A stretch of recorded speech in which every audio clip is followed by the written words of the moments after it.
এই দুইটা জিনিস উপরে আছে। এছাড়া বাকি কিছু মানুষের বসার জায়গা আছে।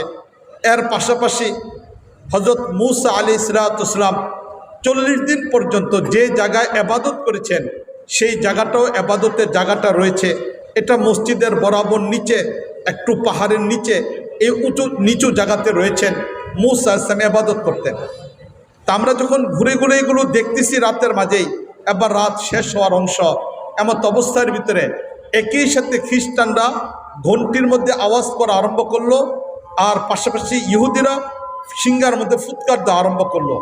এবারও আমরা আমাদের সাথীদেরকে বললাম যে এবারও আমরা আজান দিই। এবারও সেখানে আমরা আজান দিলাম। 3 ধর্মের মানুষ একই সাথে একই জায়গাতে তাদের ধর্মীয় বিষয়গুলিকে পালন করতেছে। খ্রিস্টানরা তারা ঘন্টি বাজাচ্ছে, ইহুদিরা সিঙ্গায় ফুৎকার দিচ্ছে, আর আমরা সেখানে আজান দিচ্ছি।